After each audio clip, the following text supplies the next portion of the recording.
C'est parti pour l'émission Backcheck avec Stéphane Rochette, avec Gilles Montandon, avec Yves Saron. On va revenir sur cette belle soirée de hockey sur glace. Ce soir, eh bien, Fribourg-Gotteron a réussi à mettre fin à une série de 3 défaites en gagnant contre les Tigres de Langnau. Ce soir, eh bien, on a assisté à un match assez fou entre Rapperswil et Zug.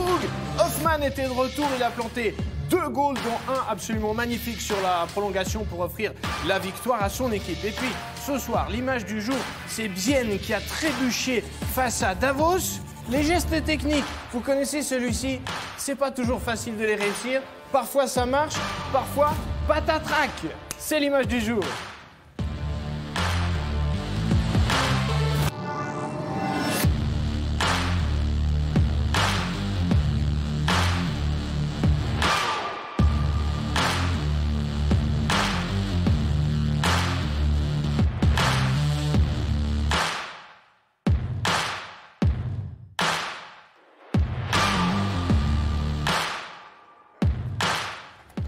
Patatrac donc pour Damien Brunner et pour la formation zélandaise qui a perdu face à Davos ce soir. Gilles Montandon, ça c'est clair, c'est un geste que vous auriez réussi, hein. On est d'accord? Non, je suis pas forcément fan de ce genre de... non, je l'aurais même pas essayé. Celui-là, même à mon époque, on ne le connaissait pas. Un geste spectaculaire qui avait été réussi par plusieurs joueurs dans le championnat de Suisse. On se rappelle de Thomas de Roons, il y avait Praplan également avec... l'équipe de Cloton qui l'avait réussi. Moi, je me souviens Stéphane, très bien de celle de Thomas c'est un bon Deron. souvenir pour vous, hein? C'était la finale de 2010 entre Berne et Genève. C'est moi qui arbitrais le match et c'est moi qui étais à côté du but quand c'est arrivé. Et c'est quelque chose que je vais me souvenir toute ma vie. J'étais dans le coin et je le vois derrière le but. Et puis, je le vois faire le... J'étais comme tout le monde. J'ai été très, très surpris. J'ai pointé le but. Et c'est quelque chose que je vais me souvenir toute ma vie. C'est une image qui a fait le tour de la planète, hein. Au Canada, ils en ont montré. Aux États-Unis, ils l'ont montré. Et ça a été quelque chose après ça qui a été pratiqué parce que maintenant, avec les skills coach, avec les Instagram de ce monde, tous les réseaux sociaux, etc., les jeunes adorent ça. Les jeunes consomment le hockey par ces trucs-là qui arrivent une fois tous les tremblements de terre, qui ne sont pas des éléments vraiment importants. Et ce qu'il faut mentionner aux gens, c'est que ça, il faut essayer ça en début de période. Parce que si vous essayez ça en fin de période, il y a beaucoup de neige sur la glace, il y a de la neige, plus de neige sur les cannes. Donc, le puck ne colle pas sur la canne. Si vous essayez de le faire coller, il glisse. Mais en début de période, c'est plus facile de réussir. Tu as déjà fait, toi? Non, absolument pas. Non, j'ai même pas essayé. Même pas essayé, oui, non. À l'époque, c'est pas quelque chose qu'on faisait.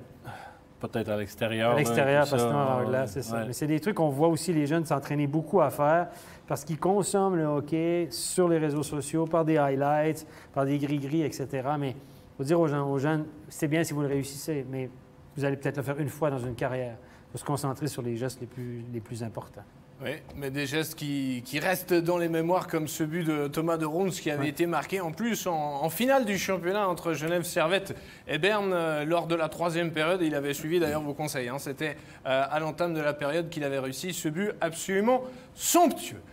Allez, on va commencer avec la première rencontre ce soir, la formation de Bienne qui se déplaçait donc dans les Grisons pour affronter Davos. Bienne qui n'avait plus joué en raison d'une quarantaine depuis le 27 novembre dernier. Un succès probant face au OHC Lugano. Ça a très mal démarré pour les Zélandais. Alors j'entends déjà les analyses que Bienne était encore resté dans le quart, que l'équipe était fatiguée, etc., etc. Mais sur les premières minutes de jeu, c'est particulièrement frappant. Il a fallu seulement 43 secondes pour qu'Herzog marque le but. Et Bienne va complètement céder sur les premières minutes, puisque dans la foulée, directement le 2-0 qui est l'œuvre de Nygren sur une situation de powerplay, suite à une prison. Et ça, c'est la première discussion ce soir. Une prison qui a été sanctionnée contre un Biennois, c'est Kunzle, pour une charge sur ambule. C'est ça qui va occasionner le 2e but. Stéphane, vous n'étiez pas tout à fait d'accord avec la sanction, hein? Bien, écoutez, si on peut discuter. Moi, je vais demander l'avis aux invités. Regardez, moi, ce qui me dérange, ça, c'est des discussions qu'on avait avec les arbitres. Ils ont donné charge à la bande. Donc, il a été... Charge à la bande, c'est quand vous projetez un adversaire contre la bande. Et là... Quel est le degré de responsabilité d'Handbull? Handbull va, il n'y a pas de solution, il retourne, il sait très bien qu'il y a un joueur adverse qui vient, Kunzle qui vient, il se retourne, il sait qu'il est là, puis il choisit de protéger sa rondelle. Kunzle le pousse même pas méchamment. Et puis comme il est à 30-40 cm, ça fait boum. Puis il n'y a pas de plexi en plus. Donc, ça a l'air 2 fois plus. Regardez, Humble sait très bien, il veut protéger sa rondelle. Il sait qu'il y a un adversaire qui est là. Regardez, il l'a vu du coin de l'œil. L'autre le pousse même pas méchamment. Il y a une pénalité. Alors, on peut donner, mais moi, ce qui me dérange, c'est le degré de responsabilité. J'aimerais vous entendre là-dessus, les gars. Est-ce que vous, dans votre culture de hockey de l'époque, vous ordonnez ça? Mais par contre, là, Humble, je veux dire, il a le droit de protéger son puck contre la bande, quoi. Exact. Et on sait très bien que maintenant, on apprend ça surtout aux jeunes, c'est quand il y a quelqu'un, on va pas donner une mise en échec en dessus du maillot, quoi, où il y a le numéro, quoi. On sait que du moment où on voit le numéro, autant faire attention, parce que là, je veux dire, il peut se démonter toutes les dents, le nez, les pommettes, là. Non, pour toi, c'est une pénalité. Pour moi, c'est une pénalité, oui. Yves? Ouais. Pour moi, c'est comment on défend cette situation. Comment tu défends la situation? Tu sais, c'est le gars, lui, le gars qui a fait la mise en échec, c'est un droitier. Fait que lui arrive puis il s'en va avec l'épaule gauche pour essayer d'avoir un stick en puck aussi parce qu'il est droitier. Je sais pas. Franchement, moi, je suis mitigé. C'est pas facile d'être arbitre, les gars. Hein? Non. Non. Non, mais c'est vrai, c'est une situation. Comme arbitre, je l'ai vécu des tonnes de fois. Puis on peut les regarder, puis il y a 10 personnes dans la salle. Il y en a 5 qui vont dire oui, 5 qui vont dire je veux dire, la Humble, il va pas marquer depuis là. Donc tu peux juste contenir et puis tu l'appuies contre la bande avec une main, puis tu le démontes pas. Donc, tu dis que il n'a pas besoin de le pousser aussi fort que ça. C'est pas une obligation. Non? Donc, ça devient une charge à la bande. Ça vient de charger à la bande. Ça me fait penser au truc de Claude Lemieux et Draper de Colorado. Chris Draper, de la fameuse bagarre générale. Oui, exactement. Colorado, en 96, Détroit. que je me souviens très bien. Mais c'est une situation difficile. Ouais. Puis Draper s'était tapé la gueule sur le coin de la bande parce qu'il n'y a pas de baie vitrée, évidemment. Ouais, c'est toujours pire. Ouais, là, c'était... En tout cas, ce soir, pas de bagarre générale, ça c'est sûr. Non. Une pénalité qui a été sifflée, c'est sûr aussi. 2 minutes plus 10. Et sur la séquence qui suit, eh bien, toujours dans le quart, les Zélandais, après 1 minute et 40 secondes de jeu, vont concéder le 2-0. Nygren, un tir puissant à la ligne bleue. C'est toujours un plaisir que de voir cette exécution. C'est pas la première fois qu'il marque un but comme ça. C'est vraiment un geste qu'il maîtrise, Yves, particulièrement bien. Écoute, super shoot. Les deux gaillards n'étaient pas vraiment dans le shooting. Puis franchement, un peu de chance à le frapper, percuter un patin ou je sais pas quoi. Au départ, Encore une fois, par-dessus l'épaule, le gardien n'a aucune chance. Sur les 2 premiers buts, Pope n'a aucune chance parce qu'elle a dévié 2 fois. Le premier but, elle a dévié aussi, on ne la voit pas bien. Puis là, elle a dévié encore une fois.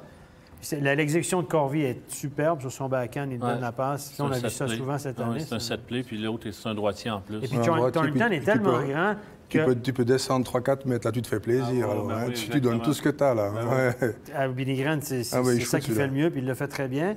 Mais ce qui est intéressant de voir, c'est que Pope essaie de regarder en dessous, entre les jambes de Thornton. Si on peut leur montrer, là, on voit Pope, il se descend, puis il regarde entre les jambes de Thornton tellement il est grand. Il cherchait vraiment le puck, là. Puis par le temps qu'il réagisse quand il est en haut, en dessous de la barre. Regardez bien regardez l'attitude de Pope. Regardez, il va se pencher à un moment donné, il va essayer de regarder entre les jambes de Thornton. Regardez. Un gros bonhomme. Tac. Là, regardez, il regarde entre les jambes. Ouais, il ne voit plus rien, lucide. Jusqu'au dernier moment. Ouais. On voit ici la passe de Corvi du backhand, l'exécution avec toute la puissance. Là, on a vu le puck vraiment dévié, monter. Regardez Pope. Regardez ce qu'il voit, pas grand-chose. Regarde entre les jambes, hop! Oublie ça. Thornton qui fait partie également de ces joueurs qui vont bientôt repartir en Amérique du Nord. On sait qu'il a signé un contrat avec Toronto. 2-0 donc pour Davos très rapidement dans la partie. Bien qui va tout de même se relancer sur la fin de cette première période. Sur un but qui là aussi prête à discussion. Regardez la séquence. C'est un but qui sera comptabilisé pour Tino Kessler. Un but analysé par les arbitres pour une situation de puck poussé par la main. Ouais. Stéphane, on a cru d'abord que c'était le patin, mais c'est bien finalement le bras du joueur. Le puck frappe le gant gauche, le grand dans la main d'en haut sur la canne de Kessler. Et évidemment, le gardien, lui, dit que c'est un geste intentionnel. Alors, vous avez le droit de rediriger le puck dans la cage avec votre patin, mais avec votre corps, si vous le faites intentionnellement, c'est pas permis avec n'importe quelle autre partie du corps.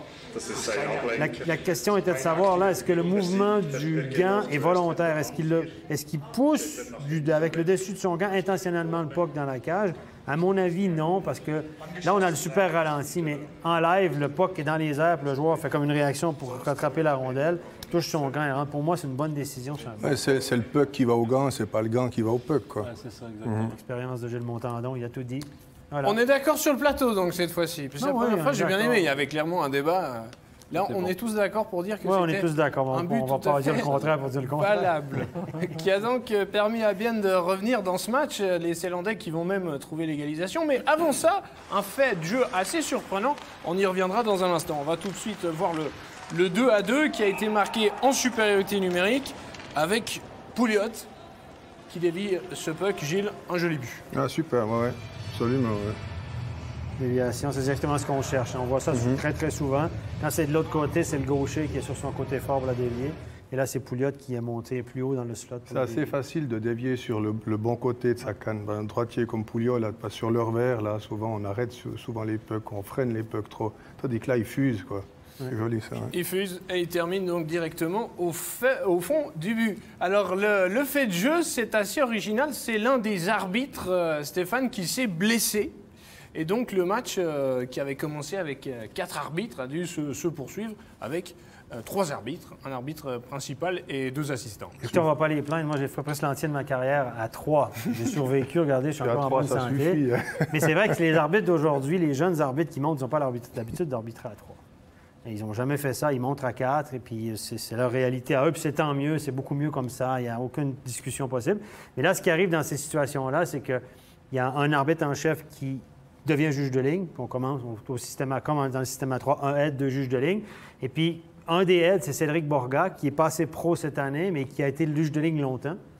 Lui a dit, moi, je vais prendre la ligne logiquement, tandis que Pikacek, l'Allemand qui arbitre dans notre championnat, Pikachu, lui, t'as dit, mais... Pikacek, Ah, Pikachu. j'ai dit comment? Non, Pikachu. Pikacek, je ne sais pas. Je le connais assez bien parce qu'il faisait toujours les cours avec nous en Suisse. Gentil gars. Lui est arbitre professionnel en Allemagne depuis longtemps. C'est un aide de métier, donc puis elle a fait les nombreux championnats du monde. Donc lui, il a pris, comme on dit, les manches.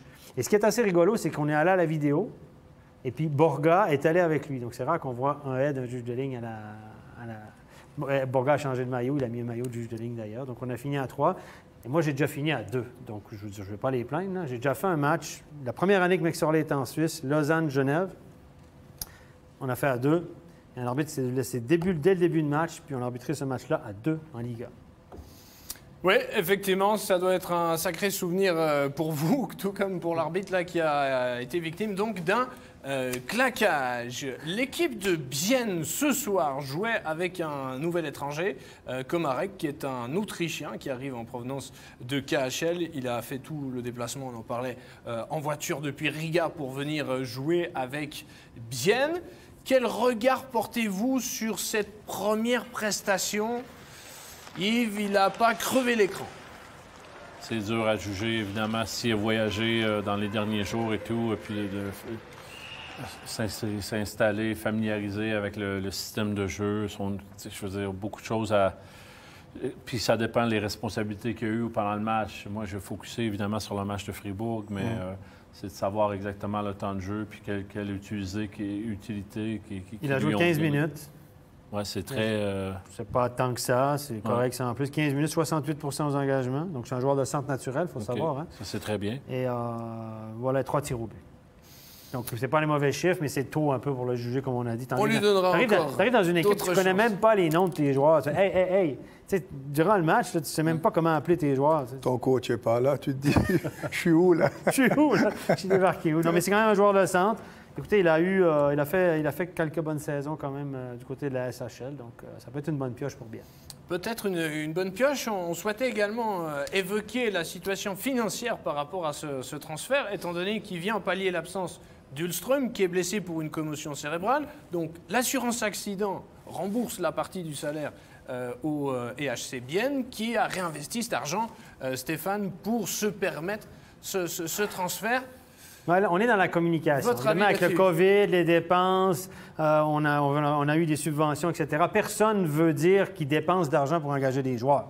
Langnau, on a dit, le nouvel étranger, Nilsson, on m'en parlait, c'est un sponsor qui l'a payé. Là, les sponsors, en temps normal, on ne vous dit jamais que c'est un sponsor qui paye un joueur. Puis Dieu sait qu'il y en a dans cette ligue. On ne s'en vante pas, hein, parce que ça fait augmenter le budget. Ça paraît bien, ça donne un budget plus petit alors qu'il est plus gros en réalité. Mais là, on s'en vante maintenant. C'est l'effet inverse. On se vante de dire un sponsor qui paye. Et là, la communication du HC Bienne a été très, très habile parce qu'ils ont dit, voilà, on avait dans notre budget, on avait Ulström. Ulström se retrouve à l'assurance. Donc, on sauve de l'argent sur notre budget prévu parce qu'on sauve le salaire de Lundstrom qui est payé par l'assurance. Puis là, on dit, on va engager un autre gars pour redépenser l'argent qu'on a sauvé sur l'assurance de Lundstrom. Donc, on a dit, finalement, on n'a rien dépensé de plus. C'est pas vrai. On a quand même dépensé l'argent de Lundstrom qu'on ne dépensait pas. On a choisi de le dépenser. Et là, les gens ils disent, ah, bien, c'est dans notre budget. Donc, communication impeccable pour dire, écoutez, on ne dépense pas d'argent en plus, mais dans les faits... Mais communication tout de même particulièrement risquée en cette période de Covid. On sait que plusieurs clubs sollicitent la solidarité aussi de leurs abonnés pour éventuellement que ceux-ci abandonnent une partie de leurs créances. Est-ce que Yves, c'est pas jouer avec le feu que d'adopter de telles communications? Je pense que Stéphane l'a bien expliqué. C'est pas la première fois, c'est pas la première année que les clubs fonctionnent comme ça par rapport à s'ils voient qu'il y a un importé ou un joueur étranger qui est blessé à long terme, comme ça, d'aller chercher un joueur, puis ils savent très bien que l'assurance va couvrir une certaine partie de son salaire, et puis le reste, ça profite aux joueurs qui sont sans emploi ou que ça va pas bien dans leur club. C'est tant mieux pour notre championnat, mais Berne oui. pourra faire la même chose avec Karunen. Karunen est blessé. Est-ce que Berne est allé chercher un étranger? Non, ils viennent de se dire, on a sauvé cet argent-là. Berne qui, semble-t-il, souhaiterait tout de même s'activer sur le marché des transferts pour remplacer Gaëtan Haas, qui va bientôt repartir en Amérique du Nord. On va revenir au match avec, sur la troisième période, eh bien, le but qui va faire la différence en faveur de Davos. Dès les premières secondes de jeu, là aussi, avec un but marqué par Samuel Guerra, assistance pour Fabrice Herzog. 3-2 donc en faveur de Davos. Malheureusement, c'est assez fâcheux. Le défenseur qui arrive de Bienne, le premier au puck, mais il essaye de dégager ce puck du revers. Il aurait pu envoyer une mine de son coup droit, faire un rim de l'autre côté. Comme ça, on a le temps de reprendre un peu position. Là, il loupe un peu son dégagement sur le revers parce que le puck, il se promène un peu, il danse un peu. Donc voilà, ça c'est une erreur assez flagrante, malheureusement. Ou du moins, si on ne peut pas toucher le puck, on le protège, là, même quitte à prendre un coup à la bande. Mais faut protéger son puck, là. Hein. Une erreur qui coûte cher donc pour Bienne, qui va s'incliner pour son retour après sa quarantaine. On espérait beaucoup que les Zélandais allaient trouver tout de suite le rythme et gagner de la confiance. L'équipe, avec ce retour, une défaite contre Davos qui carburait pas à la super depuis le début de ce championnat, avec seulement des victoires contre Rapperswil et contre Berne. Ça, c'est vraiment une mauvaise défaite, hein, Yves, pour cette formation zélandaise. Écoute, encore une fois, on regarde, j'ai regardé les tirs, évidemment, puis Bienne ont été dominants du côté des 35 tirs au but. Oui, quand même, à 24 ou à 25, tu sais, quand même, dans 3 périodes de jeu. On a eu des grosses occasions, on n'a pas mis au fond, quoi. Ouais. Donc, pas... Un début ralenti de leur part, mais quand même, un petit peu de malchance, je pense. Écoute, c'est bien cette année. Je pense que c'est compliqué. Ils essaient de se relancer. Puis, Le timing n'est pas bon pour bien autant. Fribourg a un timing. Quand ils sont venus de quarantaine, ils ont eu Langnau, etc. Tu sais, il y a des saisons où on sent que les étoiles sont alignées. Puis pour Bienne, cette année, il n'y a rien qui va, quoi. Là, ils rencontrent Davos. Ils reviennent de quarantaine. Ils vont à Davos, un déplacement. Puis Davos venait d'en perdre 2 contre Ambry. Donc, ils avaient le couteau entre les dents, les garçons. T'en perds 2 contre Ambry. Je pense qu'il y avait la pression pour gagner le match suivant. Donc, c'était pas la bonne équipe à rencontrer. Ce que je voulais dire, tout à la décharge de Bienne, c'est que tu finis ta quarantaine puis tu dois aller jouer à Davos, là-bas en haut dans les montagnes. Il manquait Forster, il manquait quand même... Je trouve qu'il est toujours blessé. Il manquait quand même pas mal de joueurs. Donc, on sent que cette année, pour l'instant, on ne peut pas dire que les choses tournent pour la HC Bienne, malheureusement pour eux. Malheureusement pour eux, effectivement, et malheureusement pour le gardien Elian Pope, qu'on va tout de suite écouter à l'interview. Elian Pope, une défaite ici à Davos, et pourtant il y avait peut-être mieux à faire quand on voit la fin du match. Ouais, c'est clair, il y a beaucoup de regrets, je pense, ce soir. Les premières minutes étaient difficiles pour nous, retrouver le rythme. C'est clair, on a fait des erreurs que d'habitude on ne fait pas. Mais je pense qu'après ça, on aurait mérité la victoire, on a travaillé fort. Puis malheureusement, voilà, on touche une fois la rate. La chance n'était pas avec nous. On voit aussi que début du premier tiers, vous vous faites surprendre. Début du troisième tiers aussi. Comment on explique ça? Ouais, peut-être qu'on n'a pas joué 60 minutes. Et puis c'est quelques secondes ou quelques minutes où on a joué un peu plus soft. Et ben voilà, c'est eux qui ont pris l'avantage. Après, comme j'ai dit, la chance n'était pas avec nous. 2 autogoals, donc il faut prendre le positif ce soir. Et puis mardi, c'est une nouvelle chance. Merci Elian. Défaite donc de Bienne, 3-2 face à Davos. On passe au match entre Rapperswil qui restait sur une longue série de 4 matchs sans gagner face à Zug qui lui est extrêmement performant à l'extérieur. C'était notamment le retour d'Hoffmann et de Marchini pour la formation de Suisse centrale qui va commencer fort ce match grâce à son 4e bloc. C'est tout d'abord l'ailier Bachhoffner qui, après 2 minutes et 20 secondes de jeu, trompe la vigilance, Gilles, du gardien Niffler. On passe. Ouais, et tout est bien fait. La première passe déjà de sortie de zone là, qui est pile sur l'ailier, là, qui est très bien fait. Puis surtout, ce qu'il y a de bien de l'attaquant, c'est qu'il prend son temps. Surtout, il va défier le gardien. Et ça, j'aime bien pour ces attaquants qui prennent le temps de viser puis qui défient jusqu'au dernier moment, quoi. Et le 4e bloc, on va le retrouver sur la séquence suivante avec cette fois-ci le centre, Yannick Albrecht là, qui marque le 2-0. On s'est dit à ce moment-là, Yves, que Zug allait passer un match relativement tranquille. Rapperswil en retard sur leur retrait par rapport à leurs joueurs d'avant. Puis c'est une entrée de zone typique. Tu as le 4e joueur qui rentre, qui est le défenseur qui appuie l'attaque. Puis il n'est pas bien couvert, puis il se retrouve seul contre le gardien, puis il a enfilé l'aiguille. Moi, j'ai un coach que je connais, là, je ne vais pas le nommer, il est à ma droite, mais il disait toujours « Head on a swivel », tête pivotante. Quand tu fais que ton back-check, tu regardes derrière toi qu'est-ce qui se passe. Ouais, certain. Et puis là, les attaquants, Chervenka en tête, les attaquants de Rapperswil, ils regardent le puck. Le danger est venu plus derrière. Ah, puis là, tout d'un coup, le gars reçoit le puck, puis c'est trop tard. Tu es en train de réagir sur la situation, puis ça ne joue pas.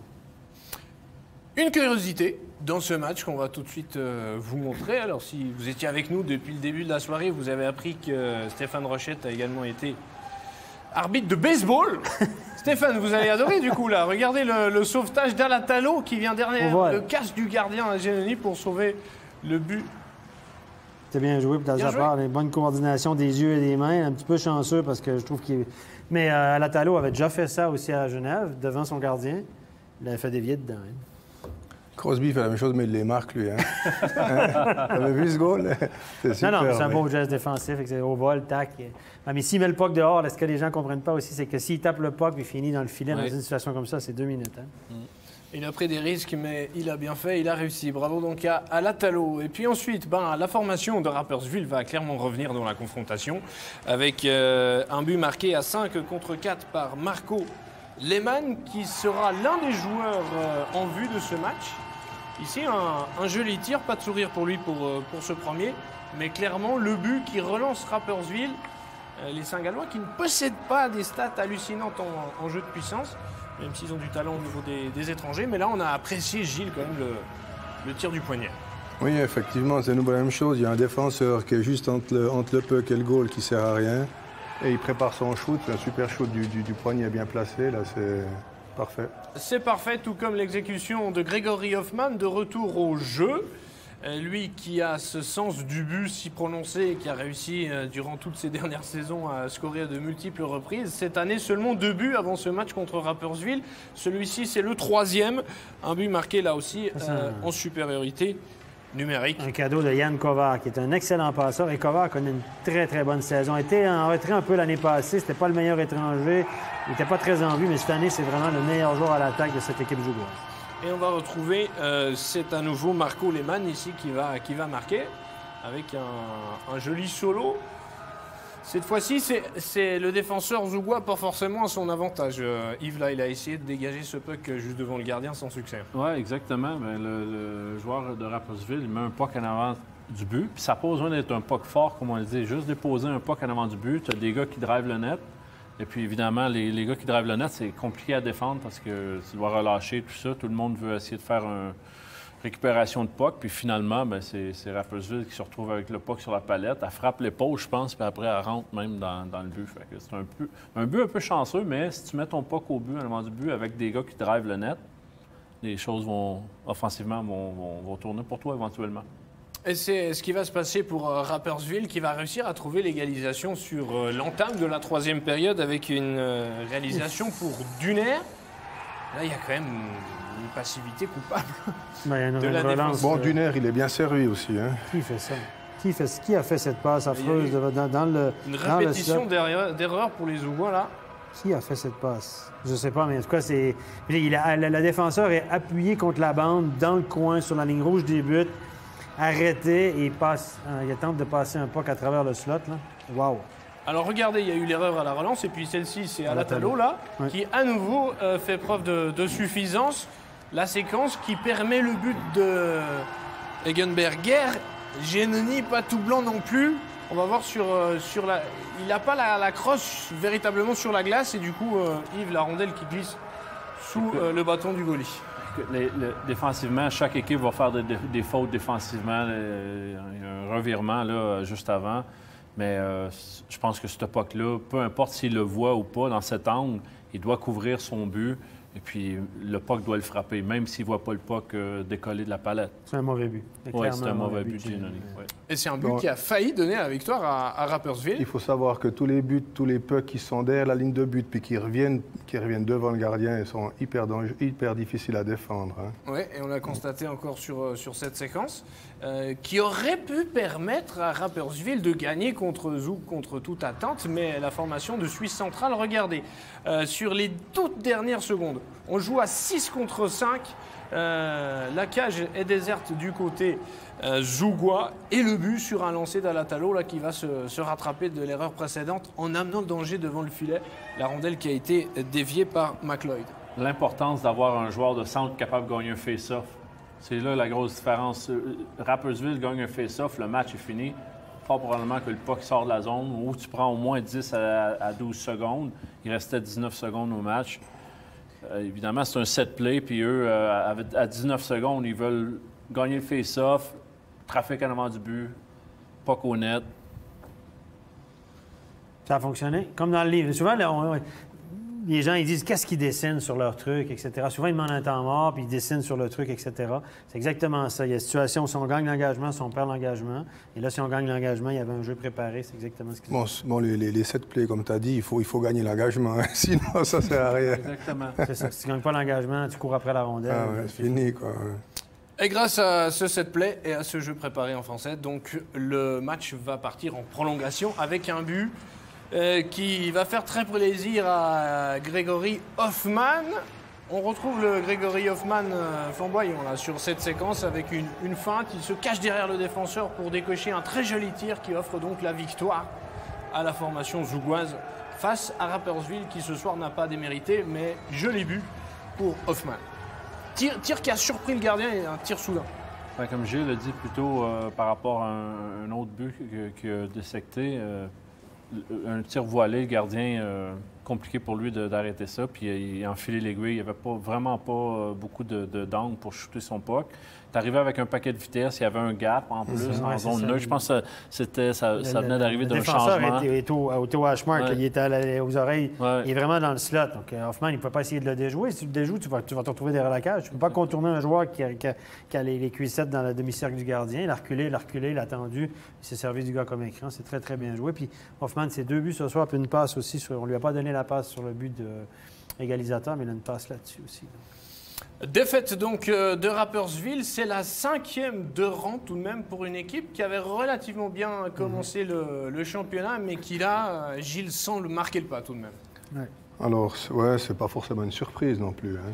Ils n'ont pas une équipe pour être dans les 6 premiers non plus, quoi. Mais c'est une équipe qu'il faut respecter, mais qui se défend avec les armes qu'elle a, quoi. Oui, une équipe qui peut notamment compter sur un bon gardien et des étrangers compétitifs. De l'autre côté, eh bien, Zoug, la curiosité, c'est une équipe extrêmement performante à l'extérieur, avec sur 8 déplacements, 7 victoires, tout de même à souligner, Yves. Ils ont une belle équipe. Puis là, en plus, ils ont eu 2 joueurs en retour ce soir qui étaient Hoffman et Hoffman puis... est revenu, Giannoni est revenu au but. Exactement. Fait que là, je pense Marchini aussi. il y avait un alignement complet, il me semble, ce soir. Non, c'est une des forces de la Ligue cette année, évidemment, Zoug. Puis, Marchini a réalisé son premier point de la saison. 10e match, premier point de la saison pour Marchini. On l'a vu sauter sur un but d'ailleurs. Il sautait de joie, alors de dire, comme un gamin qui vient de faire son premier point. Klingberg n'a toujours pas. Klingberg a marqué un but en 12 matchs et un point. Et puis Marchini, son premier point de la saison. C'est 2 joueurs qui étaient en panne. Imaginez, Zoug est bien placé, puis ces 2 joueurs-là étaient en panne. Hoffman n'avait que 2 buts. Elle a obtenu des assists quand même. Et là, si ces joueurs-là éclatent. Mais là, on peut parler de ça avec le départ éventuel de Diaz. Hoffman pourrait quitter pour la NHL l'année prochaine, selon toute vraisemblance. Alatalo pourrait partir. Zug, là, s'il ne gagne pas cette année, là,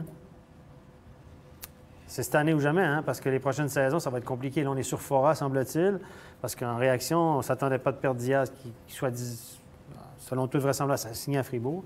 Et là, Zug, cette année, là, ça presse. C'est maintenant ou jamais, parce qu'on s'était formé une équipe pour aller au championnat. Hoffman, on a investi quasiment 2 millions dans Hoffman et puis Giannoni, en tout cas, plus d'1 500 000 certains.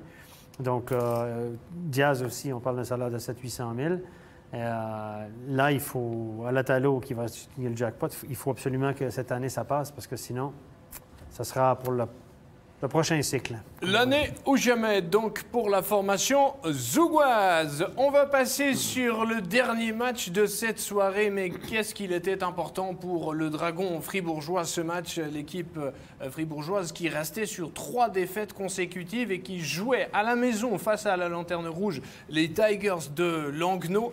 Ce match a été compliqué pour l'équipe de Christian Dubé, notamment sur la première période, avec l'ouverture du score de Maxwell à 5 contre 4. Langnau qui jouait avec un nouvel étranger, c'est Marcus Nilsson qui sera particulièrement brillant. Ce soir, il est là avec son numéro 11 et c'est lui qui trouve tout de suite Maxwell pour l'ouverture du score.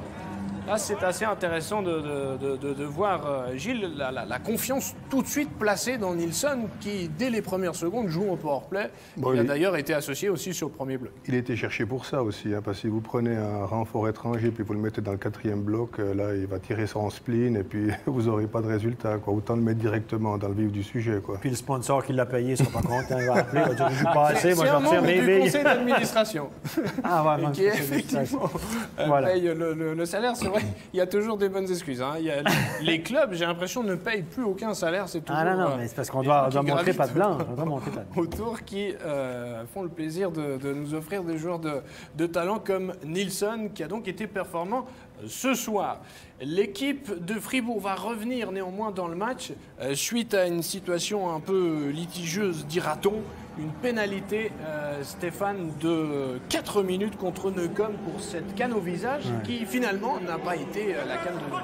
Non, évidemment. Bon, les arbitres, c'est des erreurs qui arrivent. L'arbitre qui était en fond de patinoire, c'est un guest call, comme on appelle. Il a cru voir une canne au visage de la part de Neukom, et c'est vraiment la canne de Gunderson qui a frappé son coéquipier Schmidt au visage. On a vu la réaction de l'arbitre, donc 2+2, et ça a donné le premier but, le but égalisateur de Fribourg. Avec un tir décoché par Rossi, on apprécie également le contrôle du patin à la ligne bleue. L'égalisation donc qui tombe sur la première période. Il a fait vraiment beaucoup de bien, celui-ci, Gilles, à une période où Fribourg était vraiment dans ses petits patins. Oui, effectivement, il ne fallait pas laisser Langnau s'en aller trop loin quand même, parce que c'est vrai que là, ils profitent un peu d'une situation. Bon, c'est un fait de jeu, comme ça arrive régulièrement, mais ils en ont au moins profité, quoi. Mais ce qu'il faut expliquer aux gens, c'est que c'est des choses qui arrivent. Moi, ça m'est arrivé quelquefois dans ma carrière aussi, surtout au système à 3. Donc, il y a un arbitre qui a vraiment cru voir quelque chose qui n'est pas arrivé. C'est des choses qui arrivent. Ça ne devrait pas arriver à 4, mais ça arrivait. Et ce qu'il faut expliquer, c'est qu'en NHL, il y a un règlement pour éviter, ça arrivait dans les playoffs, puis ça va coûter des matchs, etc. C'est quand même important, là, 4 minutes de power play, tu te défends, tu as de l'énergie, etc. C'est une grosse conséquence sur le match. Mais en NHL, pour éviter ça, lorsqu'ils donnent une pénalité de 2+2 pour cross-cause accidentelle avec blessure, ils doivent impérativement aller la revoir avec l'iPad. Les arbitres vont sur le banc de chronométrage, ils regardent l'iPad, et puis s'ils découvrent effectivement que c'est la canne d'un joueur, de son coéquipier qui la frappe, ils annulent la pénalité, on prend l'engagement et tout est beau. Ça évite une grossière erreur comme ce soir. S'ils avaient pu aller revoir, ils auraient dit « mais à culpa, je suis désolé, j'ai mal vu, c'est réglé ». Mais non, on ne peut pas. Et en NHL aussi, on peut revoir toutes les pénalités de 5 minutes. Les pénalités majeures doivent être revues pour éviter, comme ça s'est passé dans les playoffs entre les Sharks et les Golden Knights de Vegas, ça a fait tourner la série carrément. On avait donné un 5 minutes imaginaire à un joueur. Alors maintenant, pour éviter ce genre de truc, on va systématiquement voir la vidéo. Je pense qu'on devrait y venir. Ça aurait évité cette situation-là ce soir, qui n'a pas ultimement changé le match. Mais à ce moment-là, ça vient en 1. On attend quoi en Suisse pour mettre ça en place? Parce que c'est pas... Il ne faut pas revoir tout le règlement. Hein? L'argument, moi j'ai posé la question au cours de superviseur en début d'année. L'argument, c'est que ça rallonge les matchs pour rien. Mais C'est pas pour rien pour moi. C'est vraiment important. Aussi. C'est vrai que les arbitres, parfois, ont quand même tendance à tarder avant de prendre leur décision. Ouais. Mais là, sur une situation comme ça n'aurait pas pris de temps. Hein. 30 secondes, le temps qu'ils sortent, c'est réglé. Non, mais Et ce qui est étonnant, c'est qu'il n'y a pas un des arbitres qui a dit à l'autre, attends, non, c'est vraiment pas, c'est la canne du joueur. Voilà, donc, mais je pense que ça n'aurait pas été très long. Et puis, c'est quand même, tu sais, les gens, ils disent, c'est début de match. Non, mais c'était coaché. 4 minutes comme ça en début de match, ça change le match. Là. C'est certain. Ça change la tournure des événements. C'est 1-0 pour Langnau, le Fribourg peine un peu, tout à coup, voilà. Donc, c'est comme ça fait partie du jeu. Une fois, c'est pour toi, une fois, c'est contre toi. Une fois que le prochain match, ça va peut-être tourner contre Fribourg. Hein. Il se passe la même chose dans un 7e match de play-off. Tu fais la grimace. Hein. Ah ben là, ça se passe en 7e match de play-off. C'est un scandale total. Tout le monde en parle. C'est incroyable. C'est des incompétents, ces arbitres, machin. Ben voilà, l'erreur est humaine. On l'a vu ce soir. Et puis, mais effectivement, en play-off, là, ça serait le scandale d'année. Hein. L'erreur est humaine, effectivement. Et la formation de Fribourg-Gotteron va tout de même pouvoir sentir l'énergie revenir avec ce but et avec une nouvelle situation de supériorité numérique sur la deuxième période. Eh bien, trouver encore une fois avec Rossi pour la première fois dans la rencontre, eh bien, l'avantage dans ce match.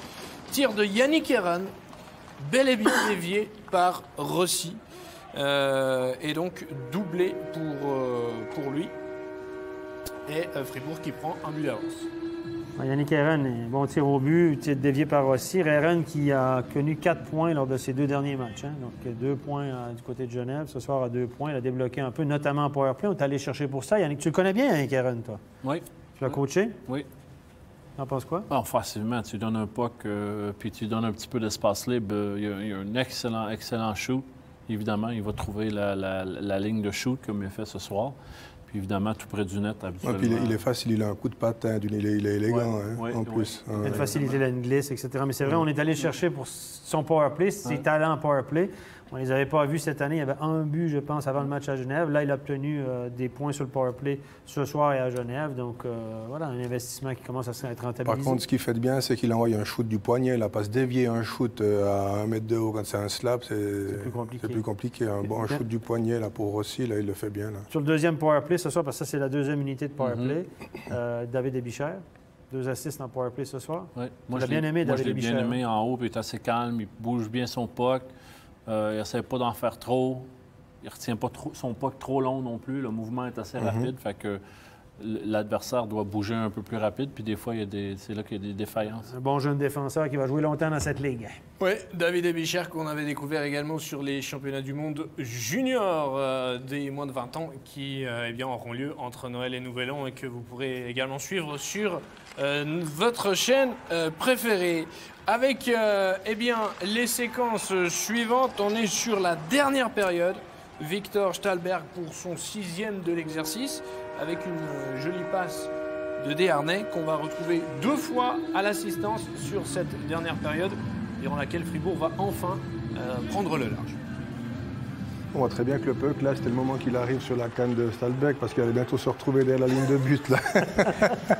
Voici le 4e qui était aussi très joli. Yves, vous avez particulièrement apprécié le geste de Desharnais, on va le revoir sur le ralenti. Il va jeter le puck sur le but pour permettre à celui-ci de revenir devant le filet. Et il voit sur la réception de puck qu'il y a un manque de contrôle. Puis après, c'est typique d'un joueur skill de Desharnais. À la place de mettre un puck juste sur le gardien ou un peu partout en avant du but, utilise le filet pour que le puck se retrouve en avant du but. Puis évidemment, ces joueurs le savent, ils continuent sur leur ligne de patinage en avant du but, puis on récupère un puck, tap-in, puis ça a l'air de rien, mais c'était vraiment... C'était voulu. C'était voulu, exactement. C'est pas du hasard, effectivement. Ouais. 2 excellentes passes de David Desharnais. Sur le but de Stahlberg, tu disais, il était presque rendu dans le coin. Et la passe, il faut qu'elle soit vraiment bien faite. Donc, il faut qu'il la passe derrière le défenseur déjà. Puis Stahlberg, là, s'il va sur son revers, il ne peut jamais la mettre. Donc, il s'ouvre. Puis le puck est arrivé au bon endroit. Il aurait pu se mettre en marche arrière pour un one-time éventuellement. Là. Ouais. Mais peut-être qu'ils se connaissent et puis il sait que le puck va arriver. Quoi. Avec la vitesse à Stahlberg, l'autre est... Oui, exactement. Donc, le timing Desharnais, on le sait que c'est pour ça qu'on allait chercher lui aussi. Donc, voilà. Donc, les gars ont fait leur job ce soir. Les joueurs ont fait leur job. Qualité. Effectivement, et ça offre une belle victoire donc à Fribourg-Gotteron qui a remporté 3 points terriblement importants après 3 matchs perdus consécutivement. On va écouter une réaction, celle de Benjamin Chavaya. Benjamin Chavaya, c'est toujours des matchs compliqués contre Langnau. Celui-ci, ça n'a pas manqué. Ouais, comme vous dites, c'était un peu compliqué. En plus, il marque le premier goal. On s'est un peu amusé à se faire peur. On leur a donné beaucoup de pénalités, de chances en powerplay. Maintenant, je crois que c'était un peu 50-50, je dirais. C'était un match un peu dangereux pour nous. Puis en fin de compte, on ne tombe pas dedans. On arrive à prendre le large au 3e tiers et c'est important. Est-ce que dans un match comme ça, il y a quand même des phases de doute où on se dit mais on peut que le gagner ce match? Non, on respecte beaucoup. Langnau, c'est une équipe qui apporte quand même beaucoup. On a vu, ils ont je sais pas, après 20 premières minutes, ils bloquent énormément de shoots. Et c'est comme ça, ils jouent bien défensivement aussi. C'était à nous de trouver la clé pour marquer et puis prendre l'avantage dans ce match. Puis je crois que le score de 4-1, ça nous fait du bien et voilà. La suite du week-end, ce sera Davos dimanche. Ce sera complètement autre chose quand même comme style de jeu. Ouais, ça va être autre chose. On sait surtout que d'aller jouer là-bas, c'est compliqué. Il y a un long déplacement et t'es en altitude. C'est une équipe aussi très rapide. Va falloir qu'on joue discipliné aussi puis qu'on amène de belles choses, quoi. Merci bien. Merci. L'après-midi aussi. Victoire donc pour Fribourg-Gotteron. Stéphane, une dernière petite statistique. Écoutez, sur Langnau? Fribourg a nommé 43 tirs au but contre 24 de Langnau. Fribourg a quand même largement dominé ce match-là. Puis Langnau a bloqué 29 tirs. C'est énorme. Là. La moyenne, c'est 14-15. Mais encore une fois, il y a eu beaucoup de tirs au but ce soir dans les matchs. Il y a plus de tirs au but cette année. Le style de jeu est plus ouvert dans notre ligue. Et 29 tirs bloqués par Langnau. C'est super comme stats, mais ça veut dire que tu as été dominé. Je pense que oui. Peu importe si la qualité des tirs sont bons ou pas, quand tu lances autant... Quand tu es obligé de bloquer autant de tirs, ça veut dire que l'autre équipe avait le puck sur sa carte. Mm-hmm. Donc la meilleure équipe a gagné ce soir. Oui, Langnau qui est l'une des formations du championnat qui bloque en moyenne le plus de shoots, mais effectivement, c'est assez juste de dire que c'est une équipe qui est souvent dominée. Allez, on passe aux 3 étoiles de la soirée.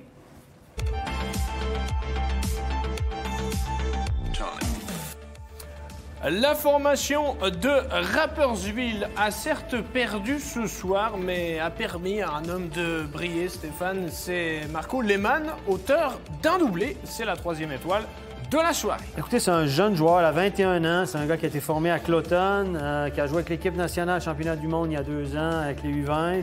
Il a fait 2 années en Swiss League du côté de Cloton. Cette année, il signe en National League du côté de Rapperswil. Donc, une évolution crescendo pour ce jeune-là qui marque ses 2e et 3e buts de la saison. Il avait 7 points avant le match de ce soir, ça en fait 9. Un bon jeune joueur de talent. Pas un gros gabarit, 1m75, 75 kg, là, ça reste un poids plume. Mais il a de la vitesse, c'est un joueur qui est malin, c'est un joueur qui a toujours été très bon dans ses classes juniors. Donc on va entendre parler de lui longtemps aussi.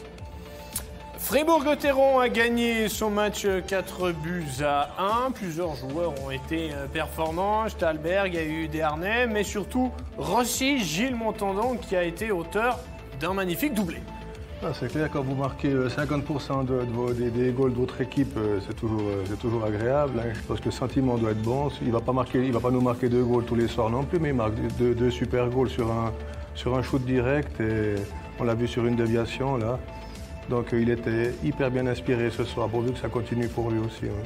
Un autre joueur inspiré ce soir, ça nous fait plaisir pour lui. Il connaît une période plus délicate en ce qui concerne son rendement offensif de but. Gregory Hoffman est notre première étoile. Il a été donc l'auteur du but décisif en prolongation. 2 buts pour un joueur, Yves, qui retrouve sa confiance. Exactement. Joueur important, Azou, qui se doit de performer offensivement. Puis ce soir, il l'a fait. Puis ils ont gagné évidemment avec une belle performance, surtout le but en surtemps qu'il a marqué. C'était vitesse, le talent, et puis il a trouvé la faille du défenseur. Et puis, il se doit de performer puis de contribuer offensivement. Greg, c'est un joueur qui fonctionne aussi par séquence. Vous avez regardé ses statistiques l'année passée, il a 24-25 buts, c'est le 2e meilleur buteur du championnat. Et des fois, il peut marquer un tour du chapeau, 2 buts, puis tout à coup, tu ne le vois pas pendant 6 matchs, il ne marque pas, puis tout à coup, 2 buts. Puis c'est un gars qui fonctionne beaucoup par séquence. Contrairement à Pius Suter l'année passée, Pius Suter, c'était régulièrement un but. Il en a marqué 4 un soir justement contre Zug, dont 2 dans une cage vide. Là. Mais à part ça, c'est un gars qui marquait un petit but de temps en temps. Tandis qu'Hoffman, il va beaucoup par séquence. Là, il y avait 2 buts depuis le début de l'année. Il y avait des assists quand même. Là. Il a manqué les derniers matchs. Mais là, il y avait 2 buts. Là, il y en a 2 ce soir. Tac, il part sur une série. Et puis, mine de rien, on disait qu'il n'y avait que 2 buts en 9 matchs. Mais là, c'est son 10e ou 11e match. 4 buts, bien, ça fait une allure d'une vingtaine de buts par saison sur 50 matchs. Il est dedans. Il est dans sa moyenne. Il est dans sa moyenne, Hoffman. Il a permis donc à Zug de gagner en prolongation à Rapperswil. On va regarder l'ensemble des résultats de cette soirée de National League. Genève était en quarantaine, pas de match ce soir contre Berne. Le succès donc 4-1 de Fribourg grâce à ce doublé de Rossi, le doublé d'Hoffman pour Zug. Et puis la défaite de Bienne, ça c'est embêtant, face à Davos, 3-2. Les conséquences au classement, le Lausanne HC est toujours en tête. Fribourg-Gotteron a pu grappiller quelques rangs, désormais 4e. Genève Servette est 5e. Les Tigers sont toujours lanterne rouge. On va profiter de ce classement. On parlait lors d'une dernière émission des équipes romandes. Premier, 4 et 5, hein, tout de même. Ça fait plaisir. Ça pourrait être pire. Ça pourrait être pire. On va dire comme ça. Mais je pense qu'il faudra qu'on compte avec les équipes romandes dans les prochaines années. Genève s'est construit une belle équipe. Ça risque de perdurer. C'est solide financièrement aussi. Lausanne, on a augmenté le budget à la patinoire quand on va remettre le business plan en marche avec des gens dans les gradins. Fribourg vient de se construire une belle patinoire, 9000 places. On sait qu'à Fribourg, c'est un canton de hockey, ça va être plein. Les revenus de ces équipes-là vont être en hausse. Il faudra compter avec les équipes romandes, hein, même si ça ne fait pas toujours plaisir de l'autre côté de la rivière, la Sarine. La Sarine. Non, c'est vrai, il faudra compter avec les Romans qui se sont équipés, qui se sont organisés, monté un business, construit de belles patinoires, augmenté les revenus. Et là, la signature de Diaz, c'est une peut-être parmi d'autres. On commence, Stéphane Stéphane a signé à Lausanne. On commence, Grossman est venu à Lausanne. Des joueurs suisses-allemands commencent à se déplacer un petit peu en Suisse romande, même si ce n'est pas très loin. La mentalité change. Je pense qu'il faudra faire avec les équipes romandes dans les prochaines années, avec Fribourg, avec Lausanne, toujours Genève. Bien aussi que sa nouvelle patinoire est quand même une équipe qu'il faut compter dans le lot. Plus de parité dans la Ligue, et puis peut-être un petit peu plus de fierté du côté de la Suisse romande. Et un titre pour cette année, c'est ce qu'on espère, évidemment. Ça serait bien. Un titre du côté de la Suisse romande. On arrive à la fin de cette émission. Merci à Gilles Montondon pour vos analyses. Merci à Yves Sarrault, Stéphane Rochette. Il n'y avait pas de Swiss League aujourd'hui, mais demain, un match pour vous? Oui, du côté d'Holton, Holton à Joie. On sera sur place avec Régis Cerf pour vous commenter ça. 17h30, le rendez-vous. Et puis, les prochains matchs de National League qui auront lieu dimanche. Merci à toute l'équipe technique. Julien était aux manettes. On avait Mickey aux baguettes. Et donc, merci pour cette émission. Et à très vite. Demain, la Swiss League sur MySport. MySport, on arrive à la fin. On est fatigué. Ciao!